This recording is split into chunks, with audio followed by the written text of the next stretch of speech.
Welcome to the Inappropriate Growth Podcast. Today, we have the pleasure of speaking with Diane Taylor, the founder and principal consultant of Glow Leadership. Diane is a speaker, best-selling author, leadership and development coach, and strategic HR consultant with over 30 years of professional experience across several industries. Diane is passionate about helping others discover and ignite their highest potential in their careers and personal lives.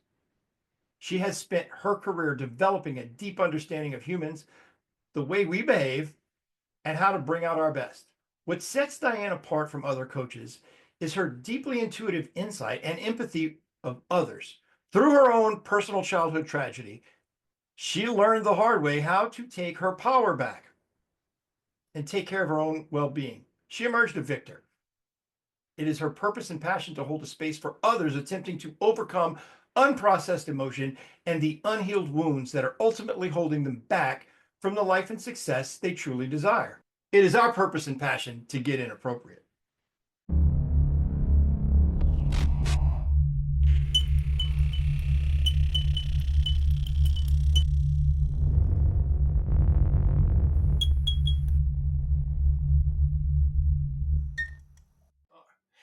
Welcome to the Inappropriate Growth Podcast.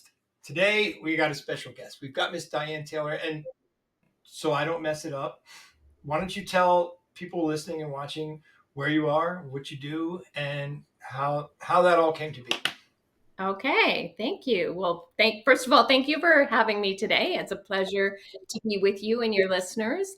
I am in Vancouver, Canada, and I was born in a different province, but came on a promotion to Vancouver, British Columbia.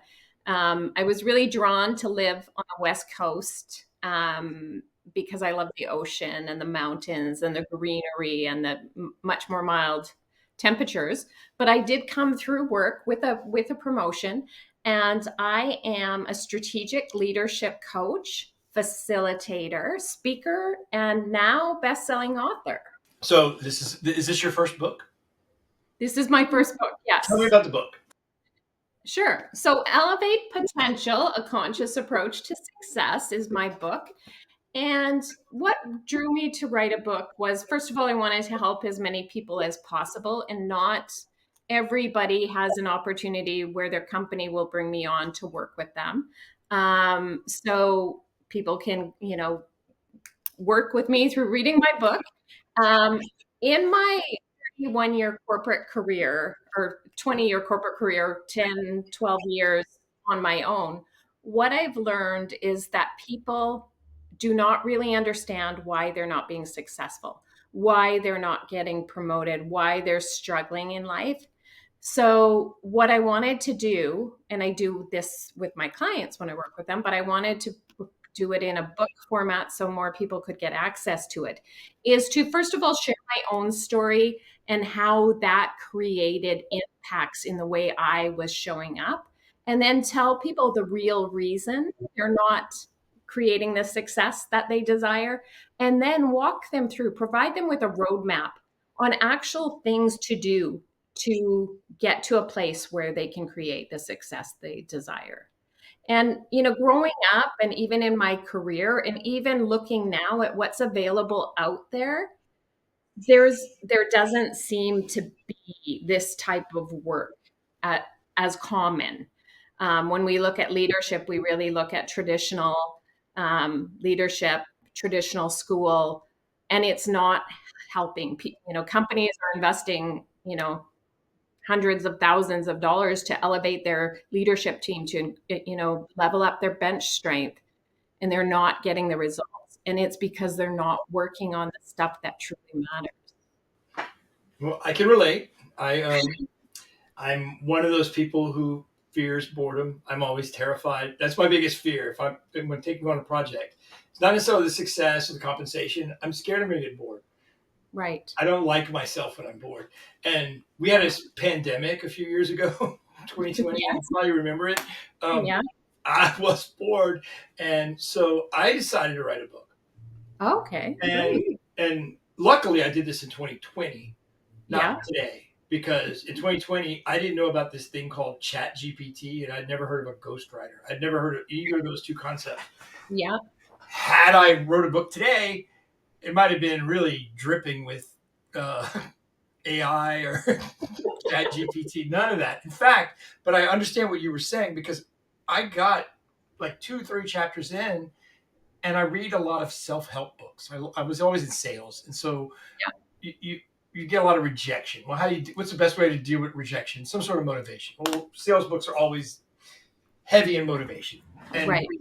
but you kind of read the same book over and over again sometimes. And I was like, wait, I'm writing something that already exists.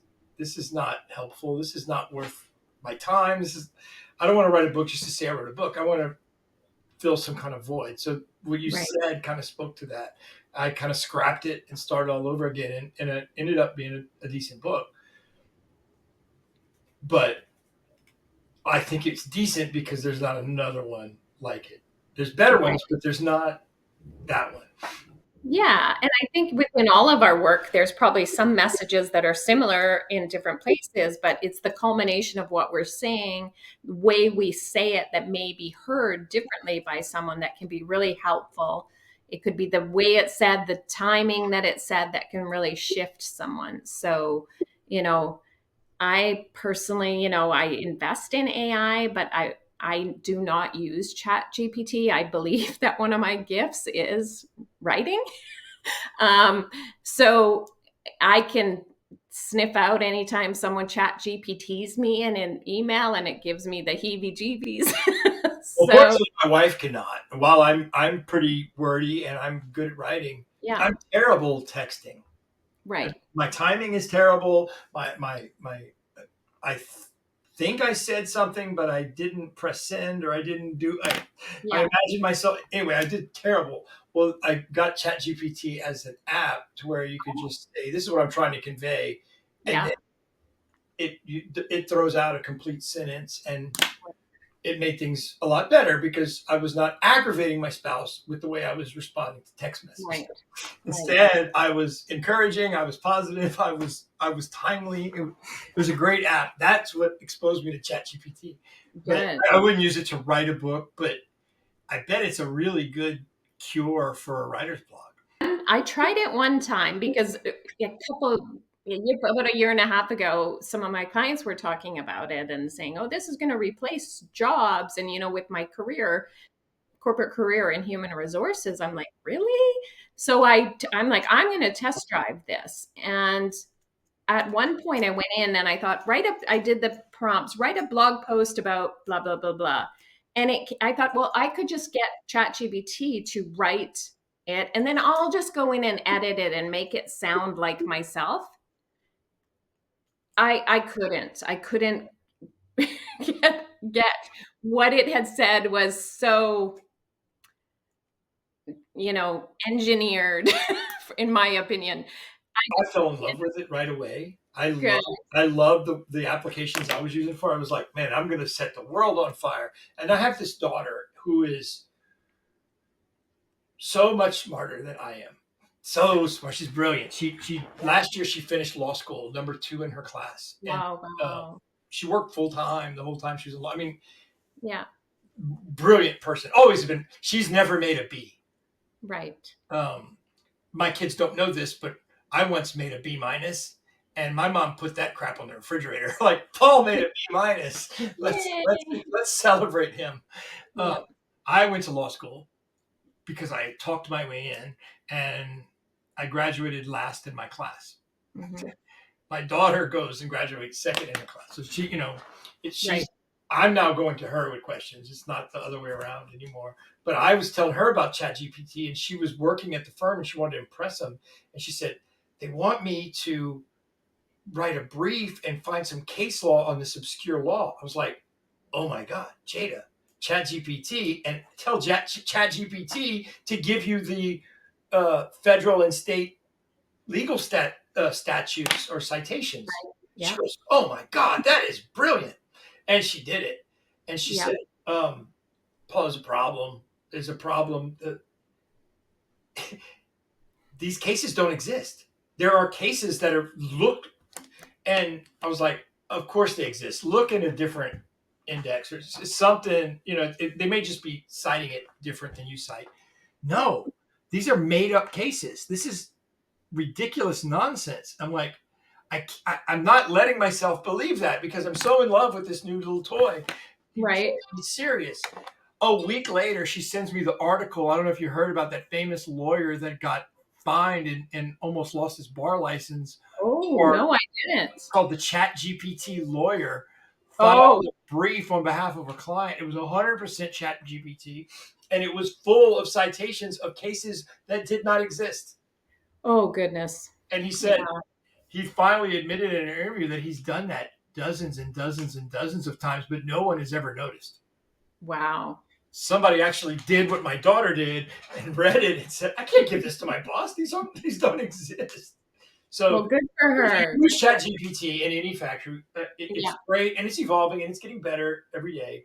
I believe the Terminator was a documentary. I think all that's going to happen. The robots are going to not need us eventually.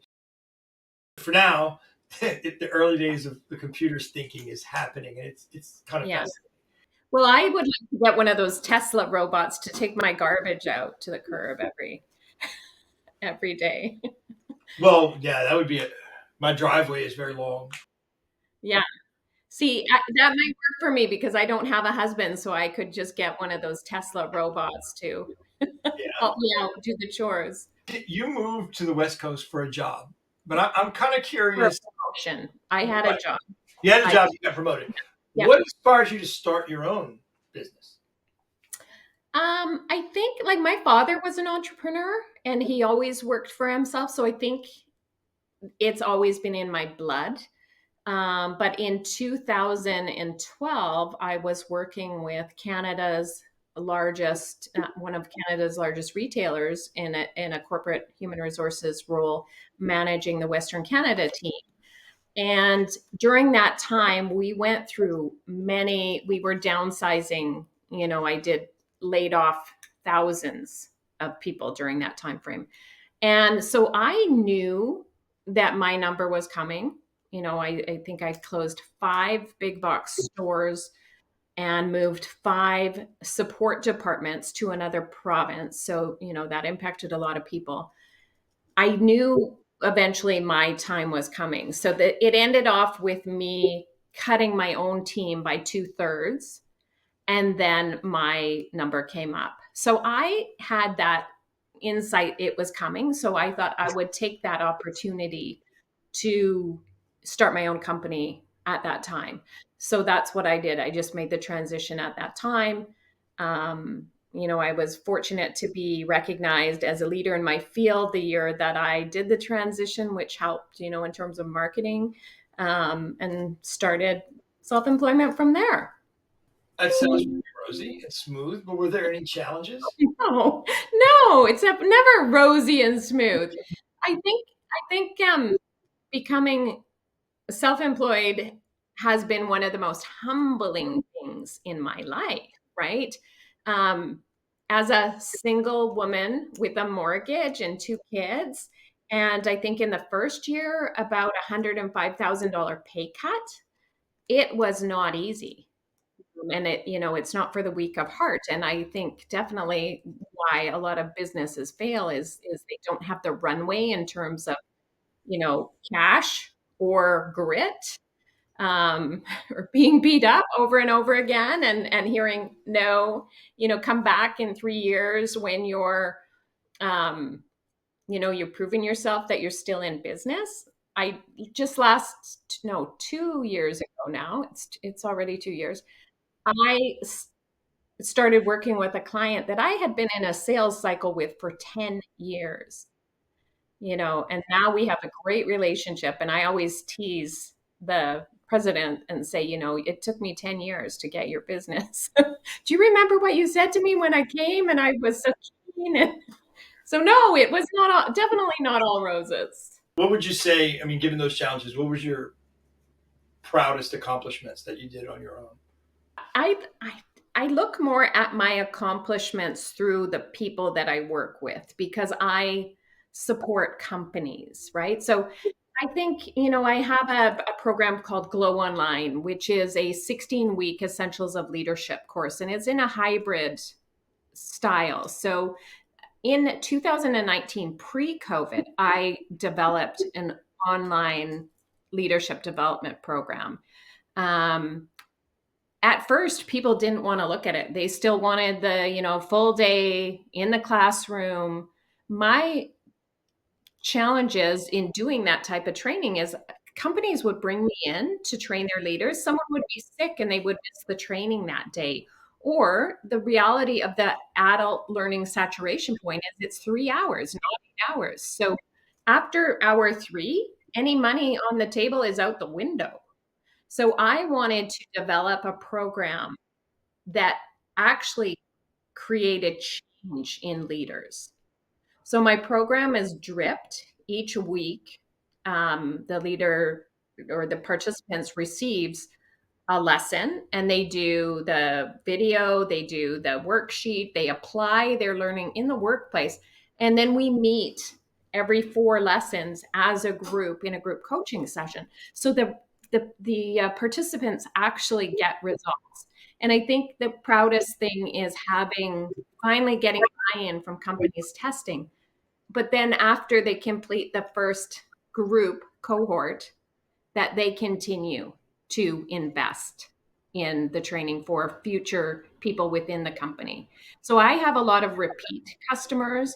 I Most of my business is word of mouth. I'm not the best salesperson, but I do a really good job. So people talk about that, and then I get more clients that way. So I guess that's what I would be most proud of. Given all that, what advice do you give, or what advice would you have for someone just starting out? I would say that you need to look at all of you as a human being. First of all, you need to start within. We as a society are striving to create work life balance, and we're not finding it because we're leaning outside of ourselves. And that shows up very poorly. Human beings are physical, mental, emotional, and spiritual.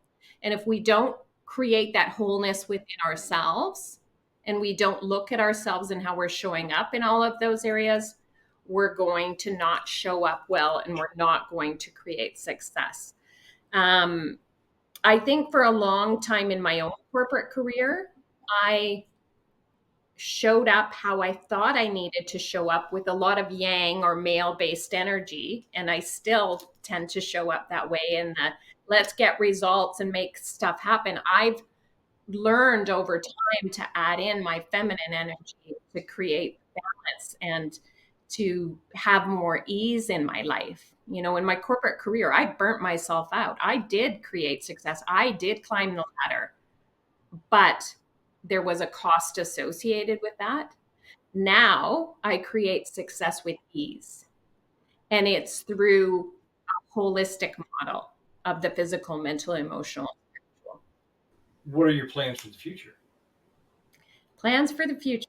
So I think 2025 for me is really about promoting myself as a keynote speaker, and continuing to work with my clients. And, I work with clients in a coaching retainer with their team rather than just have individual coaching clients.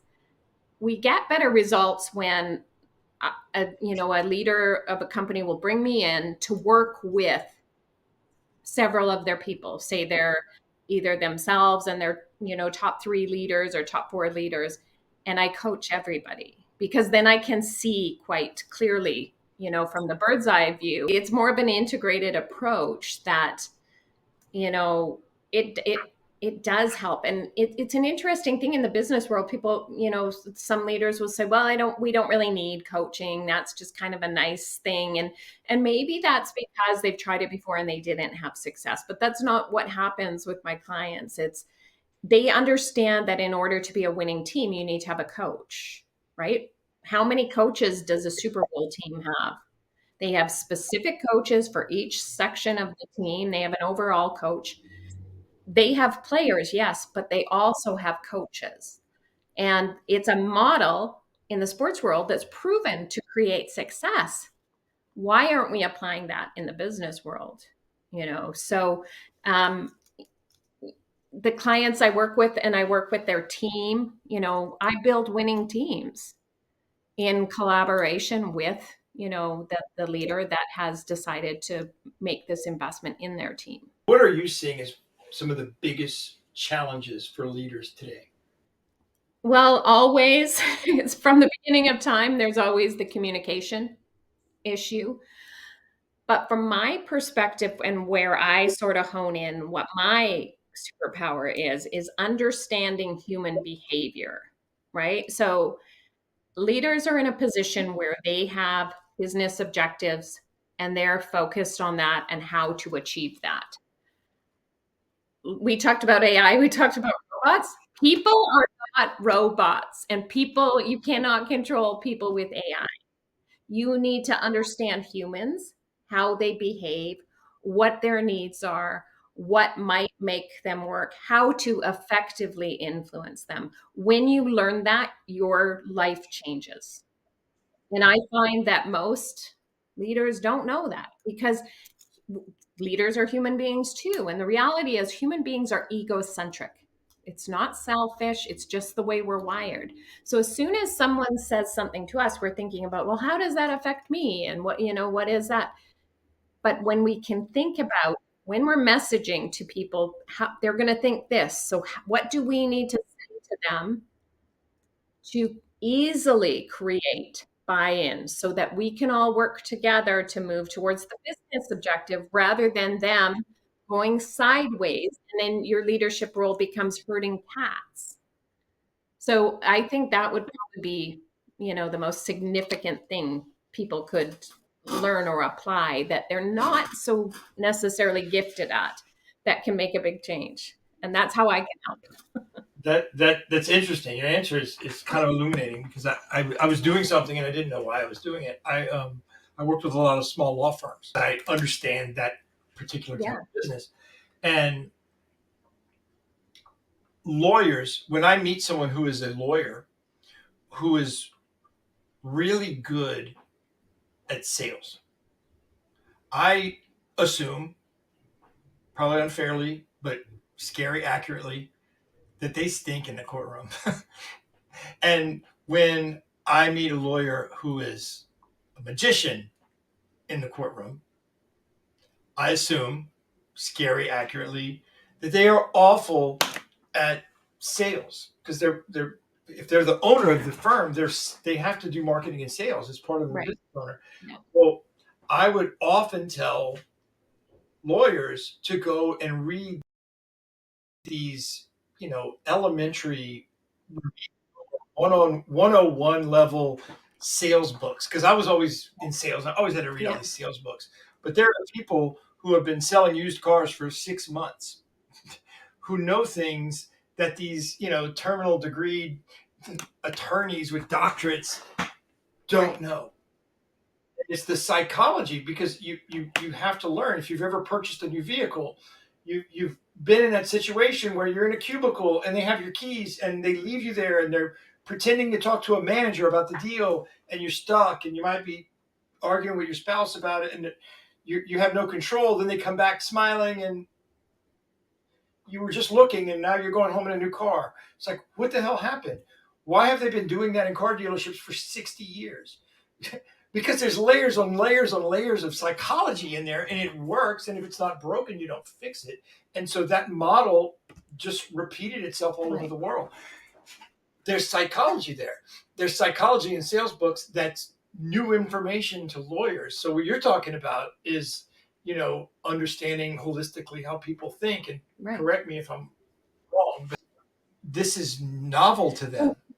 If you're talking to someone who is a psychiatrist, or if you're talking to someone who is just a motivational speaker or a coach, or this is old news. But when you're talking to a leader, they're at 11 out of 10 in their field, but their EQ might be, fourth grade.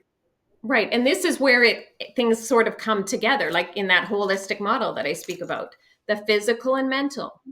In North America, we have been uber focused on the physical mental, the most one of the biggest compliments someone can give you is you're a thought leader. And you just said, what will they think? Well, we need to say, how will they feel? Because I use the analogy for, feeling always comes faster than thinking. So as a Canadian, I use the hockey analogy. So you're on the bench, coach tells you, guys, we're behind, gals, we're behind. No penalties. We cannot take a penalty in order to win this game. If we go down a person, we're going to be behind. Yep, that makes sense. We think and we know and we have the answer mentally that that is the right thing to do. So why do we go out and get a penalty? Because someone triggered someone's emotion. You could go, it's the same as, if you walk into your boss's office and you know that you should not, say something off color or respond in a negative way, but you just can't help yourself. That's the physical, that's the emotional, spiritual realms. So if we combine the physical, mental, and we add the feeling and the belief in ourselves or whatever else, that's where we get significant leverage and significant advantage that most people are not using. Decisions are made on an emotional level. We think Right. they're made on a rational, logical level, but Yeah. I don't know, this just feels right. Or make decisions with your gut, and your Yeah. gut digests food. It doesn't make decisions. Your brain makes decisions. But the brain, when we think of the brain, we think of communication and words Right. and concepts. We don't think of feelings, but you make decisions based on feelings, and a lot of people can't tap into both. It's one or No. the other. Yeah. And nothing is ever just one, right? We want to simplify things because that's easier for us to rationalize and get our head around it. But nothing is ever just one way. There's layers, right? So you said our gut is like, well, that's our stomach. That's where we digest food. But like in Sanskrit, in, spiritual reality, that's where our solar plexus chakra is, our power, where we shine bright, where we create confidence, where we have power. So it's not just underneath what's in our physical body happening. There's something else energetically, spiritually of a higher level happening there too. And it all plays together. The more we understand about all of the parts of us, how we take our power back. At this time, this snapshot in time right now, what would you list as the most important qualities for a successful leader? I would say one of the biggest things, the top for me is self awareness. So understanding how you show up, what your deeper triggers might be, and how are you working on, letting those go. Um, so that would be number one. Forbes magazine indicated that empathy is another. And the reason why empathy is a really important thing is that's when we're thinking about, okay, I have this objective that I need to, implement. And I need my team on board to do that with me. Rather than just communicating, we're going to do this and how we're going to do it, we need to get buy-in. So this is, you're selling to these people to get their buy-in to work with you to achieve that objective.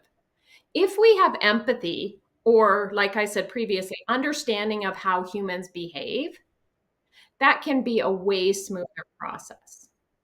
If we say, well, if we do this, they might feel like this, so we shouldn't do that, you know, then we can create better outcomes with more ease. So, number one, self awareness. Number two, empathy. And I think that, like, the third thing would be like the team aspect, right? It's setting your ego aside. And if you understand that if you lift those that you serve, you will be risen, right? I think that's a gap for some leaders, that they want to be viewed as the person in charge, to have everything. And what happens in that case is they don't delegate, which creates a feeling of a lack of trust, which creates all kinds of terrible dynamics. But people believe we're Talking about something that happens a lot a in lot. life. Oh my goodness. Nobody can do it as good as me. And I'm thinking, Yes, all right, you own this law firm. You told me your goal is to retire in this many years, and you showed me the delta gap in how much money you're making now versus how much you need for 5 year right, retirement to be a reality. Um, you need to not be wearing every single hat in this firm. You need to be able to fire yourself. Well, people don't do it right. It's like, well, first of all, why don't you everybody you hire? The minimum to get hired here is you have to be smarter than me. I'm the boss, and everybody has to be smarter than me. yeah, Well, they don't. They're doing the opposite. They're trying. They're hiring people that they can easily manipulate. But when you do right, that, you can't trust them. And if you can't trust them, you can't really delegate. You certainly can't abdicate. I mean, but just basic delegating tasks becomes impossible, right, and it's a mindset because you think to be the leader, you've got to stay on top, and anyone that's showing signs of growth becomes a threat to that leadership instead right. of, hey, that's the person that can replace me so I can go drink mai tais in Polynesia or something. But that's what a conscious leader thinks, where an unconscious leader is threatened, and the threat is, it's not a mindset, it's something deeper than the mindset. There's a core wound that is creating them the scarcity mentality where they have to hold on and rule. There's something that's not fixed within them, healed within them, that let go of, so they can rise in consciousness and become a more um, excellent leader. So it's even, we think it's a mindset, but it's deeper, right? It's that, what is that trigger that caused us to create a penalty when we know that's not a good idea? I know I need to train people so that I know the plan for retirement. I get it. That's in my mind. I get that. But my behavior is not aligned with what's in my mind. And that's happening in the emotional, spiritual realm. So that's where they need to get to the bottom. And that's what I try to help people with in my book, is a process so that they can do that. I love your hockey analogy. When Yeah. I, I may have mentioned to you that I worked as a sports photographer, and we had a East Coast Hockey League team in Yeah. Lafayette, Louisiana, the Ice Gators. They wanted a Kelly Cup or whatever the minor league hockey, and Yeah. it was all the rage. Everybody went to the games, and in order to get myself on the inside of the glass, because the glass was bad to shoot pictures through, Yeah. they would let me sit in the penalty box, which was perfect as long as I kept my head on a swivel and paid attention, because that's more dangerous than getting hit by a football. That's a projectile that's moving fast. Um, Yes. Everything was fine and good until some bloody, angry Russian dude gets thrown in the penalty box with me. I'm cowering in the corner, hiding from this Yeah. person who did just that. Don't get a penalty. Oops. Yeah. I got mad. I broke his mouth. I don't know in your experience with hockey, but the league we were in, each team had what we called a goon. Their Yeah. job was to go commit a penalty. Their job was to go get in a fight with the best scorer on the team or whatever. They didn't play most of the game, but it was like, oh, this guy's having too good a game. Let's send him out there to start a fight. Yeah.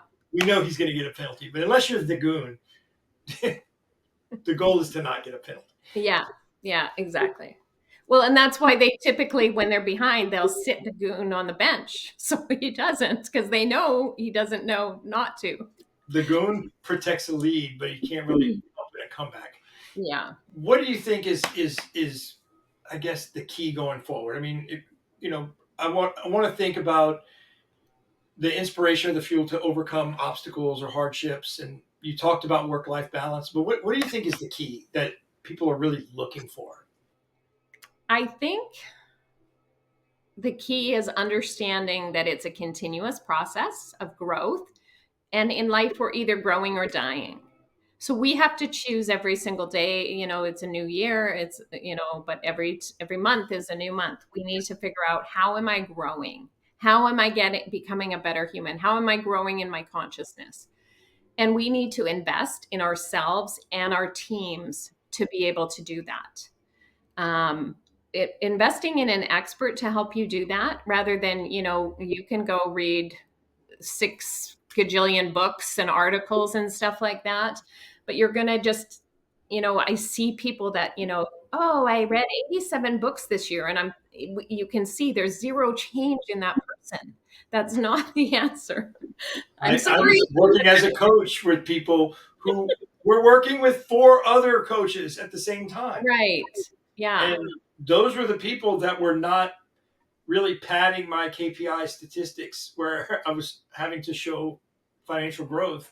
The Right. ones who were, if they were making any money at all, it seems like they were investing it in self improvement, but there was Right. just too much of it. There was no focus. Exactly. Exactly. So having, someone on your team that is a coach or facilitator, or, you know, that you can invest in to help you get to where you want to go, is a smart thing. And that's a sign of a conscious being, right? Because the people that aren't doing that are the ones that say, "Oh, I know everything already. I don't need that support."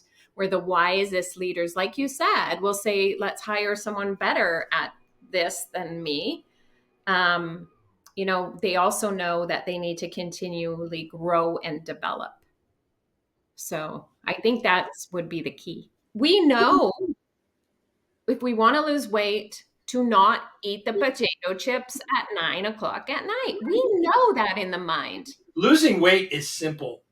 It's just not easy. Right. It's complex because of our emotions, right? And I actually speak about my weight fluctuations in my book, because it's a connection of mind, body, emotion. Our weight and how it goes up and down is a connection of all the realms. So I speak to that myself in in my own experience. Well, how many people do you know that go through a breakup, and right after their breakup, they look amazing, the best they've ever looked, men and women. They just Yeah, they drop weight, they get in shape, they look. right. I don't know if it's some kind of instinct, they're trying to find another partner, but there's something that's driving them that wasn't working before. Well, when we hold on, like, so usually near the end of a relationship, or sometimes for years before we let go of a relationship, we're holding on. We're holding on to try to fix it, to make it better, because we don't want to put ourselves in a place of uncertainty. Bad is better than uncertainty for humans. So we'll stay in a bad relationship and hope that it's going to get better. So we're holding on to this hope. As soon as we let go, our body can let go. And there's a whole section in my book about letting go. And because it's the hardest thing we as human beings do, we struggle so much with letting go. Oh, that's all over sales books. You'd love sales books. They talk about the fear of loss trumps the want for gain. Right. The desire for, yes, I want this fancy boat and this amazing car and this big giant house and this property. I want it, but I don't want to risk what I have. Like a bird in the hand, there's kind of like this Yeah. there's this safety in what you have. You don't, Right. one in the hand is better than 2 in the bush Yeah. is kind of Yeah. a mindset. But that's a sales thing, and salespeople who are successful, not necessarily empathetic leaders, but they're successful at selling and converting. They understand that. They understand that psychology, and they understand that the decision is being made not because you wowed them with facts and figures and logic.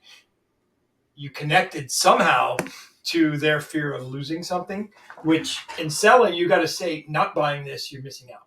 Yeah, absolutely. And if you've watched, and speaking of the weight loss, if you've ever watched any, sales video for any supplement, they do those long videos where they're blah, blah, blah, blah, blah, blah, blah. And you're like, just get to the point. I'm ready to buy. But then they tell you, oh, these things that we put in the ingredients are so hard to get, and there's going to be a shortage. And so then you get into scarcity mentality, and right? It You is, buy a case of the supplements instead of you just the better free. buy it because it might not be available, but it's always available, right? So they're using that technique to, they're utilizing the emotional piece, not just the mind, but they're trying to prey on your emotions of fear to elicit you to buy. So yeah, exactly. It's a great other example of that. Well, this has been great. Yeah, I actually learned why a few things that I think are the way they think. I'm going to try to get my hands on one of your books and read it. awesome. That's great. You can find it on Amazon, and it will be at your door the next day or two. Thank you so much for coming on and Thank spending you. the time. I Thank you. enjoyed this. I will not complain about how cold it is to someone who is in Canada. I think my temperature is warmer than I live in one of the warmest parts of Canada. So, but Is yeah, it and is it warmer than 30 today? well, it's, I have Fahrenheit, so yes, it's like plus 10 degrees, and I think 32 is zero for me. So I'm probably about 10 degrees warmer than you right now. Wow. Well, Yeah, that's crazy. That's usually not the case. yeah, Well, to those of you listening, and to you, Diane, just know that if you're going to grow in any way, chances are good that you're probably going to have to do something inappropriate. absolutely.